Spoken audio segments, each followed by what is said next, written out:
Ya,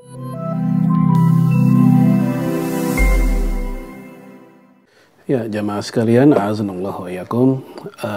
Sangat banyak pertanyaan tentang apa hukum aktivitas ibadah di malam nisfu Sya'ban. Seperti yang terjadi di banyak masjid sebagian kaum muslimin. Apakah hal itu sunnah ataukah kebalikannya? Ya, sebelumnya kita lihat dulu hadis Nabi Shallallahu Alaihi Wasallam yang menceritakan keutamaan malam nisfu Sya'ban. Ini saya ambil dari kitab Musnad Imam Ahmad, yaitu hadis nomor 6642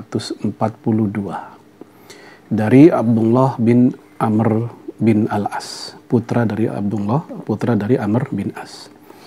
Anna Rasulullah sallallahu alaihi wasallam qala, bahwasanya Rasulullah bersabda, yattali'ullah azza wa jal ila khalqihi lailatan nisfi min Sya'ban. Allah azza wa jal menampakkan kasih sayangnya, menampakkan rahmatnya di malam nisfu Sya'ban kepada hambanya. Fayakfiru li'ibadihi, saat itu di malam nisfu Sya'ban Allah mengampuni hamba-hambanya illa li'ithnain, kecuali untuk 2 orang. Jadi ada 2 orang yang tidak mendapatkan ampunan di malam nisfu Sya'ban. Siapa? Musyahin, yaitu orang yang bermusuhan, ya, orang-orang yang bermusuhan. Wa qatilin nafs, dan orang yang membunuh manusia. Ya, hadis ini bagaimana statusnya? Pentahqiq kitab Musnad Imam Ahmad seperti Syekh Ahmad Muhammad Syakir mengatakan ini hadis sahih. Kemudian Syekh Syuaib Al-Arnaud juga mengatakan hadis ini sahih. Bahkan Syekh Al-Albani pun juga mengatakan hadis ini sahih. Dalam redaksi yang lain, 2 orang yang dimaksud adalah yaitu musyrik, orang musyrik, dan juga musyahin, orang yang sedang bertengkar. Jadi secara keutamaan malam nisfu Sya'ban itu memang ada dasarnya. Bahkan hadis tadi diriwayatkan oleh kurang lebih 5 sahabat Nabi.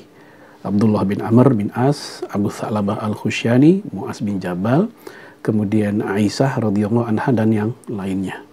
Jadi sangat kuat.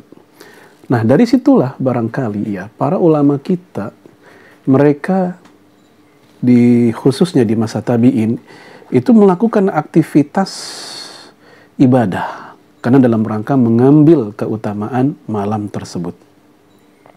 Hal ini diceritakan oleh Imam Ibnu Taimiyah. Ini saya ambil dari Majmu' ya Al-Fatawa Ibnu Taimiyah, yaitu di jilid ke-12 ya, halaman 80, penerbit Al-Ubaikan ya. Beliau ya ditanya, su'ila an sholati nisfi Sya'ban. Ibnu Taimiyah ditanya tentang sholat di nisfu Sya'ban. Ya, beliau menjawab, idza sholal insan, jika manusia sholat, yaitu lailatul nisfi wahdah, sholat seorang diri di malam nisfu Sya'ban itu, au fi jama'atin khassah, atau secara berjamaah, secara khusus, kama kana yaf'alu ta'if minas salaf fahuwa ahsan, sebagaimana yang dilakukan oleh banyak kelompok ta'if ya di antara kaum salaf, fahuwa ahsan, maka itu lebih baik. Nah, ini menunjukkan bahwa menghidupkan malam nisfu Sya'ban dengan ibadah itu sudah terjadi sejak masa salaf. Hal ini diakui oleh Imam Ibnu Taimiyah. Walaupun memang Ibnu Taimiyah di sisi yang lain, beliau termasuk yang tidak setuju kalau ijtima, berkumpul di masjid untuk melakukan ibadah khusus, yaitu sholat misalnya 100 rakaat ya, dengan keyakinan tertentu, dengan membaca Al-Ikhlas sebanyak 1000 kali. Beliau katakan demikian. Jadi di satu sisi beliau setuju untuk menghidupkan baik seorang diri atau berjamaah ya di masjid di malam nisfu Sya'ban, dia setuju. Tetapi untuk mengkhususkan sholatnya itu beliau tidak setuju. Nah, ini beliau sendiri Seperti itu. Nah, kemudian kita mencoba dari penjelasan yang lain. Di dalam kitab Al-Mawsu'ah Al-Fiqhiyah Al-Kuwaitiyah, ya di sini jilid kedua, ya halaman 235, ada subbab berjudul Ihya'ul Lailah An-Nisfi min Sya'ban, yaitu menghidupkan malam nisfu Sya'ban. Dhahaba jumhurul fuqaha ila nadabi Ihya'i Lailatin Nisfi min Sya'ban. Menurut mayoritas ahli fikih, dianjurkan menghidupkan malam nisfu Sya'ban. Jadi menghidupkan maksudnya adalah mengisinya dengan beragam ibadah. Silahkan yang mau tilawah, yang mau baca yang mau sholat, yang ingin sedekah, yang ingin banyak zikir, yang ingin sholawat di malam nisfu Sya'ban, silahkan. Dan ini merupakan pandangan mayoritas ulama. Ya. Dan di dalam kitab yang sama, di halaman selanjutnya, ini ada kutipan dari Ihya Ulumuddinnya Imam Al-Ghazali. Wa bayyana Al-Ghazali fil Ihya, dan Imam Al-Ghazali menjelaskan di dalam kitab Al-Ihya-nya, kaifiyah khosoh li ihya'iha, tentang bagaimana tata cara khusus menghidupkan malam tersebut. Namun, waqad ankara Syafi'iyah, ya sebagian ulama Syafi'iyah telah mengingkari tilkal kaifiyah wa tabaruha bid'ah qabihah. Dan menurut sebagian Syafi'iyah, hal tersebut ya dianggap bid'ah yang buruk. Wa qala Tsauri hadhihi shalah bid'atun mawdu'atun qabihatun munkarah. Imam Sufyan Al-Tsauri mengatakan salat ini salat yang bid'ah, palsu, buruk dan mungkar. Jadi sebagian ulama mengatakan seperti itu. Ya.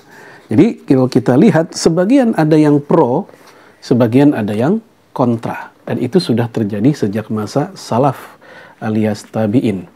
Nah, saya mencoba mengambil dari kitab yang lain, yaitu Akhbar Makkah, yang disusun oleh Imam Al-Faqihi, seorang ulama yang hidup hampir seangkatan dengan Imam Ahmad bin Hanbal.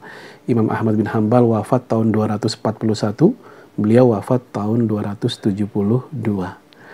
Beliau rahimahullah menceritakan zikru amali ahli Makkah lailatan nisfi min Sya'ban wa ijtihadihim fiha li fadliha, yaitu bab tentang aktivitas penduduk Mekah di malam nisfu Sya'ban dan bagaimana kesungguhan mereka di malam tersebut karena keutamaannya.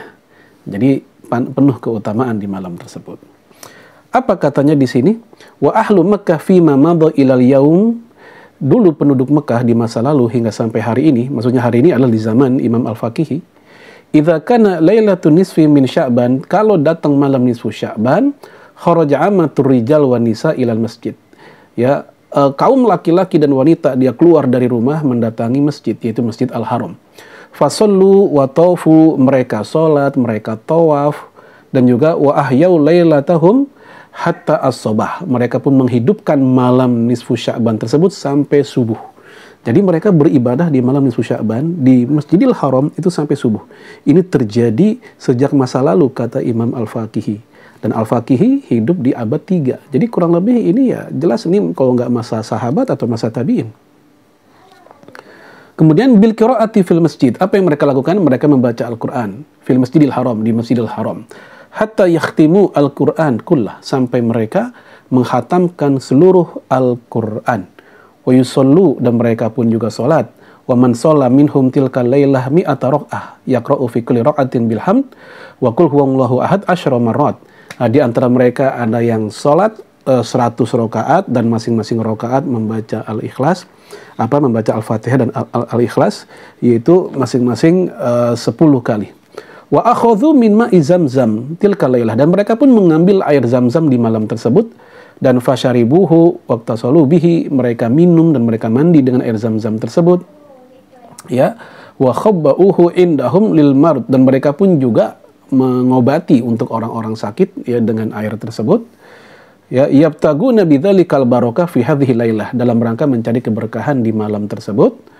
Dan wa yurwa fihi ahadits katsirah, dan diriwayatkan dalam hal ini hadis yang begitu banyak. Jadi menurut penceritaan Imam Al-Faqihi, aktivitas menghidupkan malam nisfu Sya'ban itu sudah terjadi sejak masa salaf di Mekah.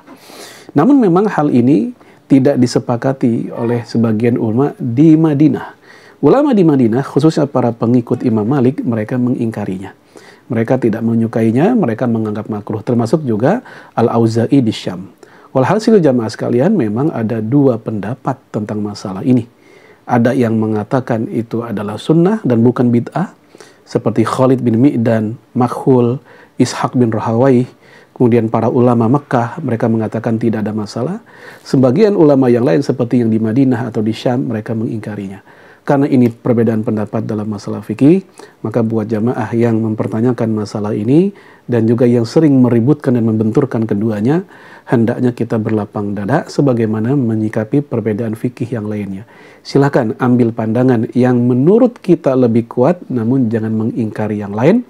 Sebagaimana kaidah para ulama, la ingkaro fi masail ijtihadiyah. Tidak ada pengingkaran dalam perkara yang masih diijtihadkan oleh para ulama. Wallahu a'lam bishawab.